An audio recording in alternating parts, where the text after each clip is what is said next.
Ciao a tutti. Hello, everyone. This is Giovanna from Discover My Italy. And I know all of you are missing Italy terribly. I understand that. And I want to still be able to give you the best of Italy, even if it's not being live there. But we are very lucky today. We are here with Martina, my top Rome guide. Ciao, Martina. Ciao Giovanna. And with Martina, we are going to explore the Sistine Chapel. So this is Michelangelo's masterpiece, and talk about the beautiful frescoes, but also the relevance of the Sistine Chapel nowadays, because it's still a place that we, or the Vatican, uses every so often to nominate the new Pope. So thank you, grazie, Martina. Prego, you're welcome. It's my pleasure to stay with you. And also, I'm so happy to visit the chapel this afternoon with you in an unusual experience. Unusual because we go just to introduce the chapel, visiting the monument inside, but also I will select for you the top pictures to show how the Sistine Chapel is famous to be the great miracle of Michelangelo and the frescoes, but much more because it's the place where the cardinals have to elect the new pope in the main big reunion that we usually call conclave in Italian, conclave in English, by the Latin expression cum clavis. It's because the cardinals are close to the Sistine Chapel. I show you that they can leave the chapel to sleep and to eat, of course, but I will show you the position of the chapel, the day of the conclave, and how Michelangelo is so famous in the world for this miracle of art, to paint this amazing place that all the visitors want to visit one time in their own life. And it's amazing for me because in this time, you have the possibility to visit Sistine Chapel alone. And this experience, this talk, won't show you the Sistine Chapel only for you, because I'm here just for you. That's wonderful, wonderful, very exciting. And so now what we can do is this. I will share with you my private picture collection. So I will share my computer screen and you can enter with me in the backstage of the Sistine Chapel, and I will explain you details, curiosities, and frescoes designed by the great Michelangelo. Are you ready? Wonderful. Yes. Now, with no crowds. With no crowds. That's the beauty. I'm sharing the amazing picture. This is the most famous picture, the ceiling of the Sistine Chapel. But now I move Giovanna and me in this other side, and I will go back in time to show you the amazing pictures and to start with the great frescoes of the chapel. Just look here, and we'll start at the beginning of our history with the beautiful monument outside. The Sistine Chapel is not famous if you walk through the St. Peter's Square and if you see just the ceiling, because outside no one had an idea about what we have inside. And if you check the position of Sistine Chapel, it's a St. Peter's Basilica in my picture, you can see that the Sistine Chapel is looking the church in this side. Right entering into the square, left if you check the chapel by the Vatican garden. So Martina, it's important to tell that, I believe not everybody knows that to see the Sistine Chapel, you need to enter not from the Basilica, but from the Vatican museums, which is, as you're showing, around the corner, let's say, from the Basilica. Because from the Basilica, you see just the outside view. If you want to visit the chapel indoor, inside, you have to go just by the Vatican Museum. Because from 1929, when the Vatican became an independent country from Italy, it was possible to connect the museum experience with the Sistine Chapel. So now, with a regular ticket, the visitors can visit the chapel. You can't take any pictures, you can't talk, and usually we explain the chapel before to enter, because it's a church. It's the place where the cardinal selects the new pope, and the Vatican doesn't give authorization to talk inside. This is the chapel during the pope selection. For example, you have a lot of cardinals, 117 during the last election of the Pope Francis. You can see the number of cardinals for each area of the world, each continent. United States, North America, and United States, all 14. 19 South America, Latin America, Asia, Africa, 11. 1 from Oceania, Australia, and 61 from Europe. So this number changes according to the period.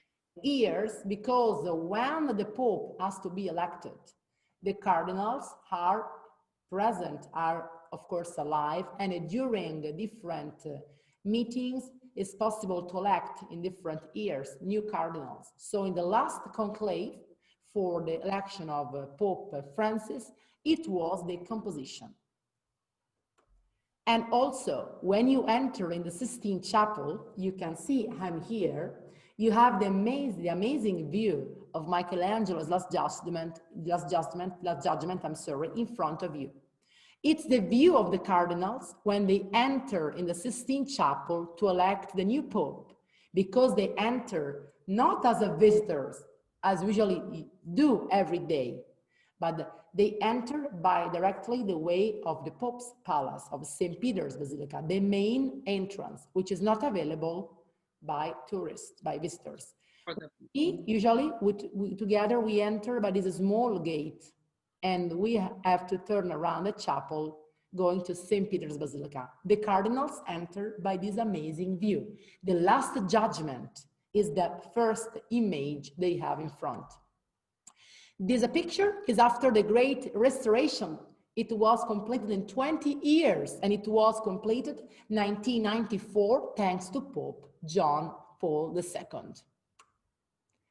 And he is the great genius who finally designed the Sistine Chapel, as you can see today. His name is Michelangelo Buonarroti. Michelangelo was 33 years old when he came to Rome, second time, to work for Pope Julius II. Michelangelo had to work for this Pope, the nephew of Sixtus IV. Family della Rovere was very important in the history of the Sistine Chapel because the uncle of Julius II, Sixtus IV, was the great commitment of the Sistine Chapel. Cappella Sistina takes the name by Sixtus in English. The commitment, the first Pope who wanted the Sistine Chapel on the 1477. Michelangelo came to the Sistine Chapel for this Pope on the 1508. So really 30 years after the first building, the first opening. And I will explain you what is happening in this range of time. Julius II was a great key man of the Vatican. On the 1508, he wanted Michelangelo painting the Sistine Chapel ceiling, Raphael in the apartments, and the Bramante in the main renovation of the St. Peter's Basilica. In 1 year, he wanted to change the view of Rome. The Renaissance came to Rome from Florence. When you visit Sistine Chapel, Giovanna, with me, if you see along the side walls of the Sistine Chapel, I touch with my hand, right and left, you can imagine that other painters before Michelangelo worked inside. Perugino, he was a professor of Raphael. Botticelli, very famous in Florence, he painted the Spring, the famous artwork, The Birth of Venus, in Uffizi Art Gallery today. These great artists came to Rome on the 1481 when Michelangelo was a young boy. He had never seen the chapel, and they painted the side of the Sistine Chapel with the life of Jesus and life of Moses. This fresco is very, very famous. It's the handing over of the keys. Jesus is giving to Peter the keys of the church. You are Peter, and above this rock I will build my church. It means that the Pope is the new Peter, because Jesus gave to Peter the keys of the church. San Pietro, Saint Peter, is the first pope. Now, Francis is the pope number 256. And it's important because in front of this fresco, the cardinals today elect the new pope 500 years. There's another fresco painted by Botticelli about the life of Moses. And it's the Sistine Chapel during the restoration. The ceiling is amazing. It's 40 meters long, 13 meters wide, but it's curved. So if you stroll the ceiling, the fresco, you can imagine that Michelangelo alone painted 1,000 square meters of frescoes, colors on the wet wall. And if we check the details of the Sistine Chapel, you have the illusion to be in front of a 3D movie, a three-dimensional painting. It's because Michelangelo was an excellent architect, painter, and sculptor. His experience was unique. And I think that the Sistine Chapel was the first fresco in his life, because really he came to Rome just to work for Pope Julius, not as a painter, but as a sculptor. He was working in his mausoleum, his great monument, which was completed 40 years after the Sistine Chapel. And also now let's go to explore the other details of the frescoes. The Sistine Chapel represents the Genesis, the creation of the world, the image of God at work, creating the light and the darkness, the sun and the moon. And Michelangelo was the first artist who designed the image of God as a real human expression, to be more realistic, more impressive. The creation of the first women, Eve, the original sin, the expulsion from the heaven, the big ark of Noah. So in the ceiling, you have the beginning of the Christian tradition. And along the frescoes, you can just also see beautiful women, prophets, or sibyls. These were the people who wrote the new arrival of the Lord in the Old Testament Bible and in the old pagan tradition.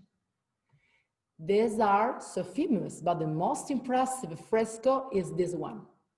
This fresco represents the creation of Adam, the first man. Was created by God, and the fingers are popular everywhere in the world.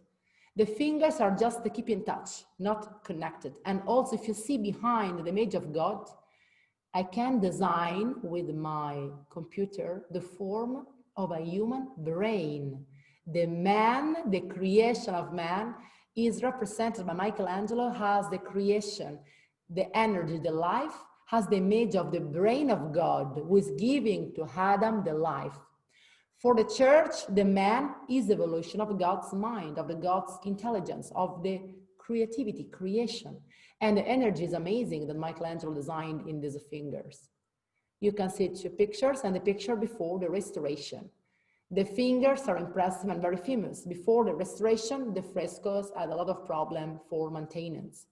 Also, in this image, you can see another great artist, is Caravaggio. Caravaggio is another very popular artist in Rome, and he copied Michelangelo in one painting in a famous church in Rome, St. Louis of France, and the death of St. Matthew, the fingers, the hand, is the same one of Michelangelo in the Sistine Chapel. But Michelangelo is popular not only for the ceiling, also for the Last Judgment. The Last Judgment, before the restoration, look at the picture, was amazing because Michelangelo wanted to represent, check the difference, the final day when Jesus, as a judge for the Christianity, has to decide if the good spirits, the good people have to go up into the heaven, they have to go down into the hell. It's the final destination. And the restoration was so amazing because now the colors are so brilliant. In the Last Judgment, we have a lot of details. I can check you, just it.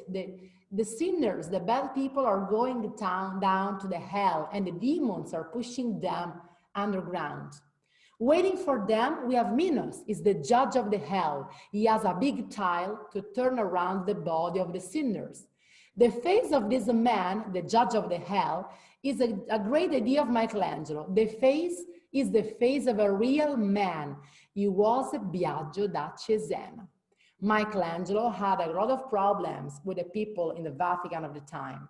This man was a terrible enemy of him. This man says Michelangelo was a bad artist because he painted the naked people in the Sistine Chapel. Michelangelo finished the Last Judgment and put the face of him in the worst place of the hell, with a snake eating his private parts. So as a judge of the hell, we have the real face of one cardinal master of ceremonies. His name was Biagio da Cesena. Biagio da Cesena saw himself in the final work of Michelangelo. Michelangelo put him in the worst, in the bad place of the fresco. And when the Sistine Chapel was completed, this man saw himself in this worst place because it was not very nice with Michelangelo's art. He said Michelangelo was a bad artist. Michelangelo left him in the worst place. It's just a sketch, it's a copy of the Last Judgment, 16th century, to show you the details and the parts.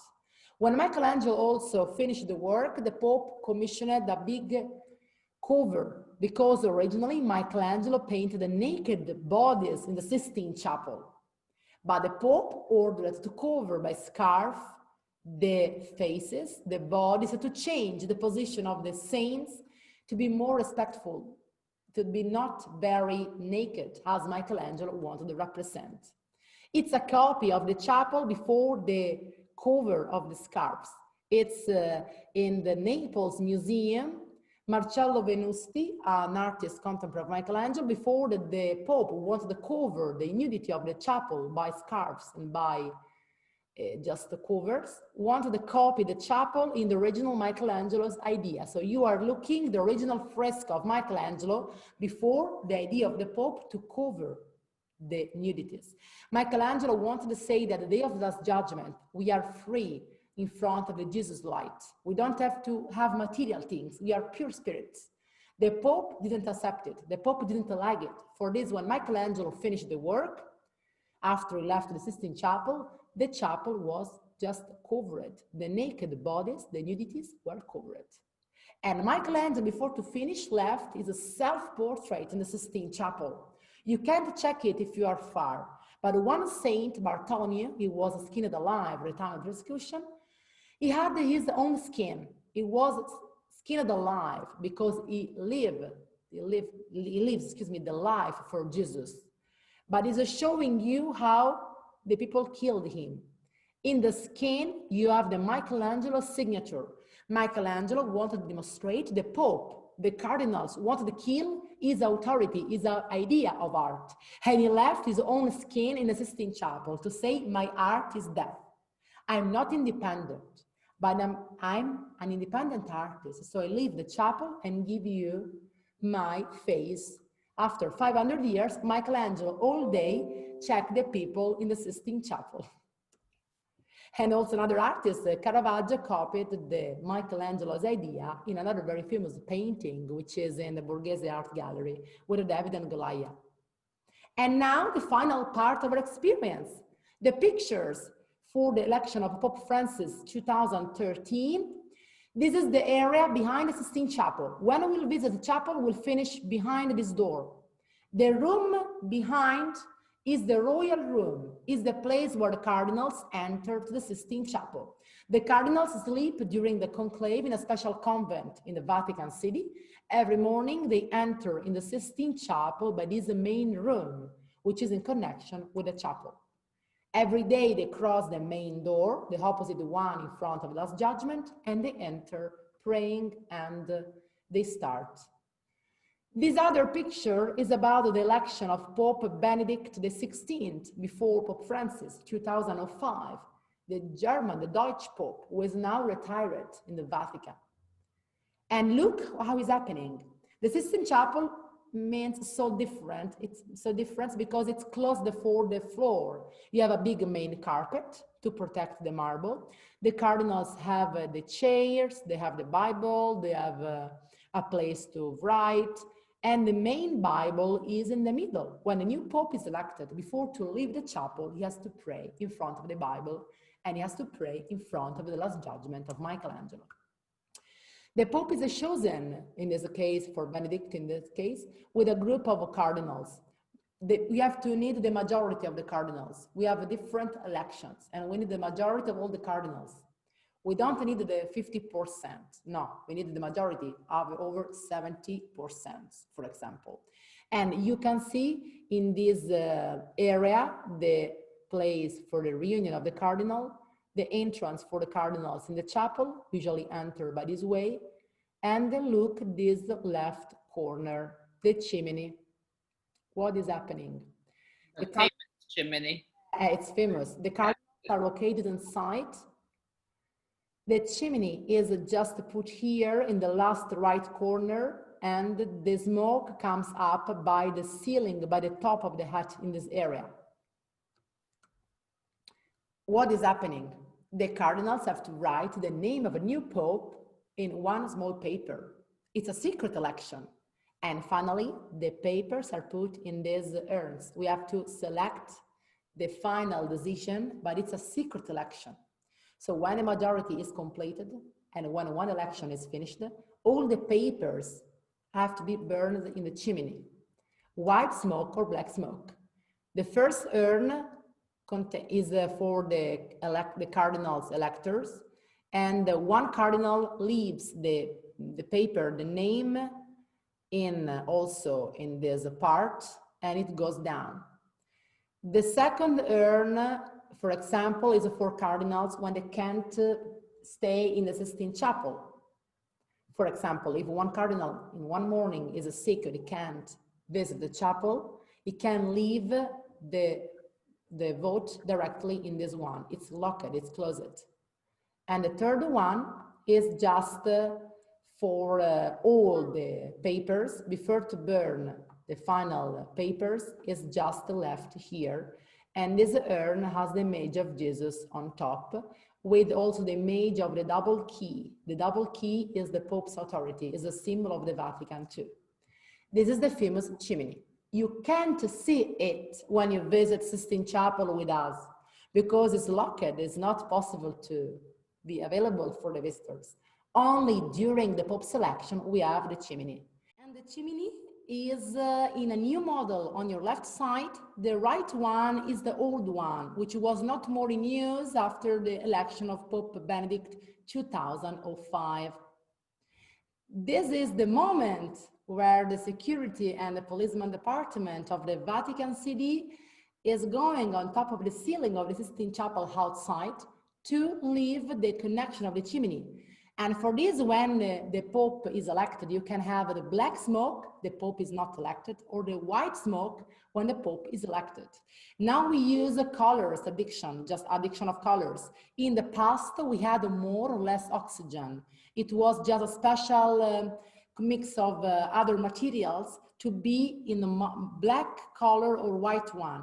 Now it's very simple to use a tab with a color. And the Sistine Chapel is in connection with the smoke only during the Pope's election, when the people are waiting in the St. Peter's Square and no one can have an idea about the election. We have to wait the final decision of the cardinals and the burn of the papers, just which takes place only in the Sistine Chapel.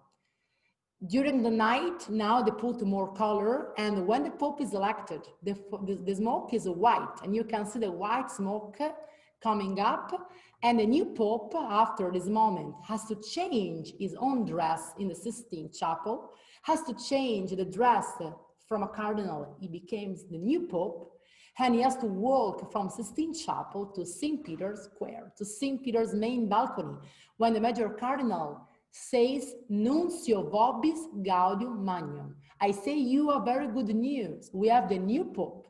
And a new Pope appears from the main blessing balcony. It's the election of Pope Francis during the 2013. Before to finish, to leave you just picture before and after the restoration, and this is a smoke visible from St. Peter's Square in the ceiling of the chapel. This is a ceiling layout. If you want, I will send you, Giovanna, to share with your guests and friends the details of the Sistine Chapel ceiling. And he is the great restorer at work. He spent 20 years of his life to clean the Sistine Chapel. and you can see the difference past and present. I won't leave you with also this other picture, which shows to you the same detail of the chapel. And this is the final work of the last restorers 2 years ago, also to complete the restoration. How many were the restorers? How many? Was it a big team? It was a team of 20 persons just working inside. And it's the Sistine Chapel before the Michelangelo's work. So before the Michelangelo painted the ceiling, when the chapel was commissioned on the 1481. I hope you enjoyed this experience. Yeah, so amazing, so amazing. Sitting here and hearing you, I just can't wait to come back in person with you to see it. I hope to see you soon and all your friends of Discover My Italy. I will see you next time. So we'll wait for all of you. Hopefully things will improve both in Italy and all over the world. So we want you to all come back to Italy. And thank you so much, Martina. Grazie mille. And we'll do some more in the future, more in-depth visits in Rome together. See you soon. Okay. Ciao. Thank you so much. And thank you, everyone. Bye-bye. Ciao. So, ciao.